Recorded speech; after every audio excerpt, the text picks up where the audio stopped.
텅잉의 종류는 몇 가지가 있죠? 많습니다. 몇 가지? 9가지 있습니다. 미디엄, 하드, 하드. 소프트, 미디엄, 미디엄, 하드. 네, 그래서 세 가지씩 소프트, 미디엄, 하드, 소프트, 미디엄, 하드 이렇게 나눠집니다. 발음법은 수입니다. 수, 두, 두, 두, 두, 두, 뚠, 텟, 톳. 자, 하프텅잉은 발음도 역시 세 가지로 나뉘는데 큰 문제는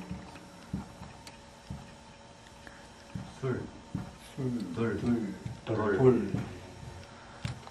이렇게 나뉩니다. 근데 하프텅잉은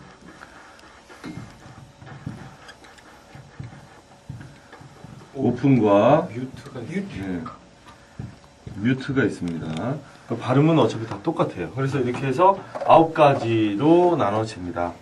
텅잉을 처음에 미디엄 텅잉부터 연습을 해서 정확한 혀의 위치를 잡은 다음에 매번 칠 때마다 똑같은 혀의 위치가 완성이 되고 나서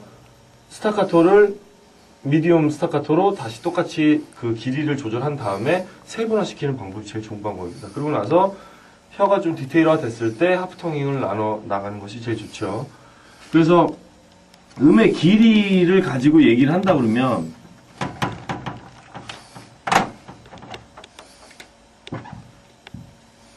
음과 음이 한 박자인 길이가 있다 그러면 이걸 반으로 나눕니다. 반으로 나누면 이렇게 되겠죠. 음의 길이를 놓고 봤을 때 얼마만큼 떨어지느냐가 바로 그 발음법으로서 음의 길이를 나누게 됩니다. 그러면 수는 맨 끝에 떨어질 거고, 그렇죠? 거의 끊어짐이 없다시피 할 정도로. 그리고 미디엄은 중간 정도 떨어질 거고, 하드는 이렇게 떨어집니다. 중간에 떨어지지 않아요. 그러면 뚜처럼 이렇게 떨어질 거고, 톳 이렇게 발음이 됩니다. 그래서 수, 두, 두드, 뚜, 톳 이렇게 되죠. 발음이. 그래서 음의 길이를 박자로 놓고 봤을 때 수라는 발음을 하게 되면 수, 두로 하면 두,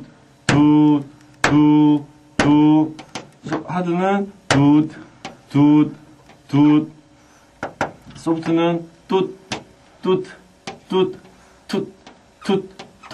톳 이렇게 나누게 되죠. 그래서 음의 길이를 한번 풀어보게 되면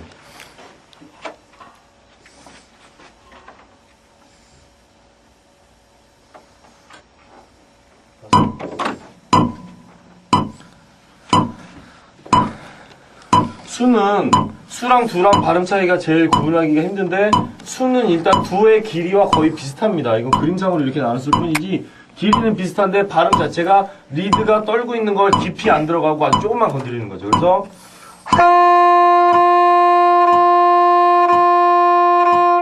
리드가 떨고 있을 때 반 정도만 건드려주게 됩니다. 리드가 이렇게 올리고 있으면 반 이상은 깊이 들어가지 않아요. 혀의 위치가. 그래서 연주를 할 때 부드럽게 연주가 됩니다.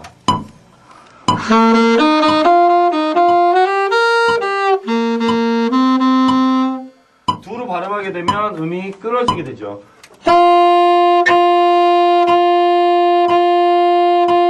마찬가지로 곡을 하면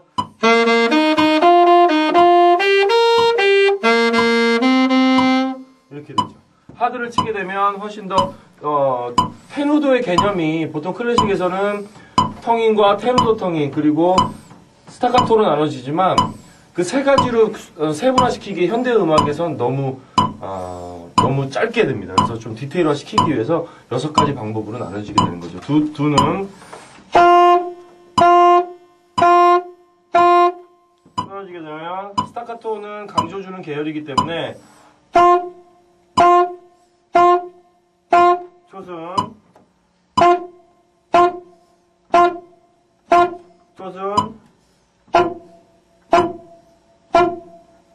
그래서 발음을 쭉 연결하면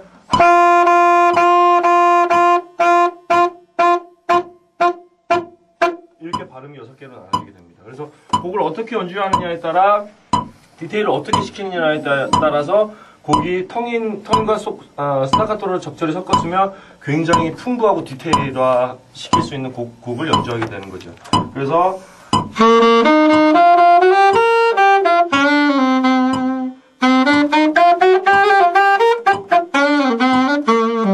이런 식으로 텅잉을 전체적으로 섞었으면 훨씬 더 드라마틱한 연주가 가능하게 됩니다. 그리고 그 다음으로 하프텅잉에 대해서 알아볼 건데, 하프텅잉은 실질적으로 외국 연주자들은 거의 다 쓰고 있어요. 거의 다 쓰고 있는데 우리나라에는 아직 잘 알려지지 않은 것이 사실입니다. 하프텅잉의 개요는 리드를 중심으로 두었을 때 우리가 텅잉 치는 위치가 이 정도라면 하프텅잉은 말 그대로 반 정도를 뮤트를 시키는 사운드를 얘기하죠. 그래서 사운드는 둘이라고 발음하면 발음을 둘이라고 쳤을 때 혀가 입천장에 닿는 위치랑 같게 됩니다. 그래서 카피를 하다 보면 그 하프텅잉 때문에 좀 끈적한 사운드가 나기 때문에 소리를 못 잡는 경우가 굉장히 많아요. 네, 그래서 하프텅잉도 반드시 연습이 돼야 됩니다. 그래서 미디엄부터 둘둘둘둘 충분히 연습을 해서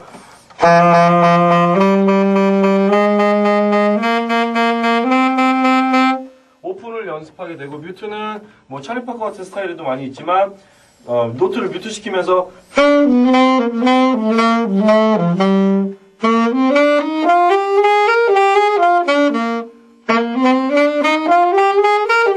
오픈으로 치는 때보다 뮤트를 두 번째 잡게 되면 훨씬 더 그루브해지죠. 바운스적인 리듬의 형태가 완성이 됩니다. 그래서 찰리 파커 같은 경우에 그냥 찰리 파커 옴니북에서 나우스 타임 솔로를 들어보면 일반 텅잉으로 하면 이렇게 되죠.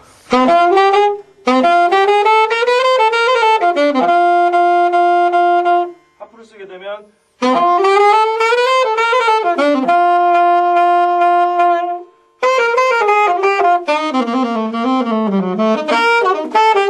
그리고 보통 뮤트 하프 같은 경우엔 연결되는, 우리 롤링에서 배웠던 롤링처럼 연결되는 노트도 많이 씁니다.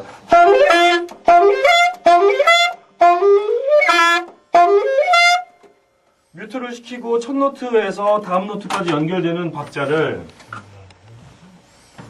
연결된다면 처음을 둘로 잡아서 뮤트 시켜져 있는 상태죠. 그리고 원하는 노트에서 오픈시키면 두라는 발음이 됩니다. 하면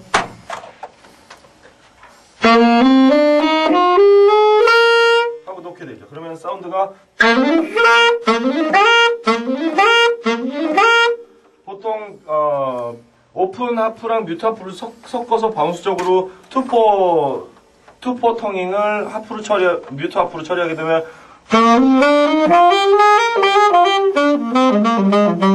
이런 식으로 쓸 수도 있지만 뮤트 하프를 전체적으로 연결해서 를 식으로 쓸 수 있습니다.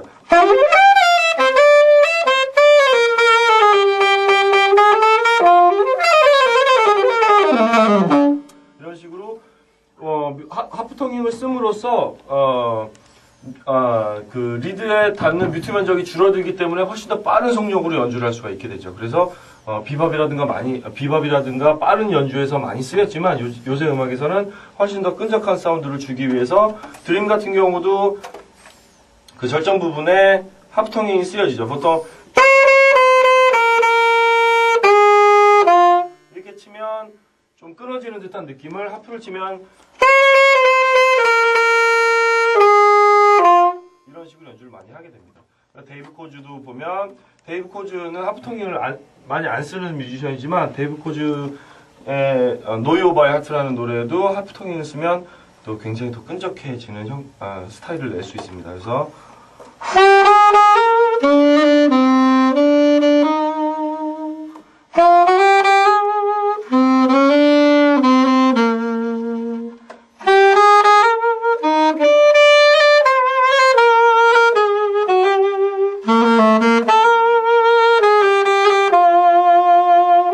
이런 식의 연주에다 하프텅잉을 도입하게 되면